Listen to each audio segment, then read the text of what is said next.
waxaan doonayaa maanta in aan waraysi gaara kala yeesho arrin yar oo gaara oo aad ii sheegtay in aad u soo bandhigaysay dadweynaha arrintaasi intaanan dadka uga hordhicin bal adigu inoogu bilow. horta assalaamu calaykum waraxmatullaahi wabarakaatu. magacayga waxaa lahaa cabdirasaaq axmed maxamed, waxaan ku noolahayna magaalada jigjigeer. arrimo badan baan rabaa soo bandhigo, markaa horta aad bay u badan yihiin. markaa keebaan ka bilaaba horta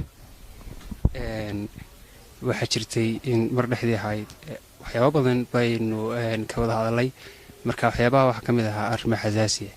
sidoo kale waxaad ii sheegtay inaad rabto in aad iibiso mid ka mida keliyahaaga.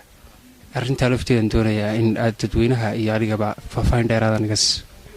arrinkaas horta waa run, waan kuu soo bandhigay dee waxaana suurtagelayaan rabana weyaan. marka xaggan waxaan ka codsanay markaan soo bandhigay waxay ka ahayd haddii intaa dadweynaha cid u baahan amba cid rabtoo kale arrimahaasoo kale inay la soo xidhiidhaan. waxaad sheegtay in aad ama bulshada u bandhigtay inaad iibinayso mid ka mida kelyahaaga. qiimaynta leeg baad ku doonaysaa in aad ku gado ama ku iibiso?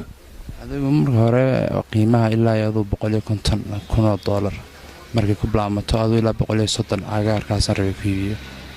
marka intaas inay noqoto marwalba weyn. su-aal kale hadlaan kuugu daro, maadaama aad sheegtay ilaa qiimaha aad ku doonaysay in aad kelidaada ku gado, markaagii hore waxaad ahaan jirtay dhallinyarta ku noolayd xaafadan jigjiga yar, mise wakhtiyadaadii aad intan ka yarayd xagga qurbaha ayaad in badan soo joogtay? horta waxaan ku koray ku barbaaray waxayd magaalada maradka abudabay, intaasaanan kula ekaaday. marka adugu waxaan joogay in badan, laakiin markii dambe waxaan ka imaaday adugu anoo meelaha 13 jira. intii kalena hargeysaan joogo sekondarigii iyo jaamacadeeda halba ka qaatay.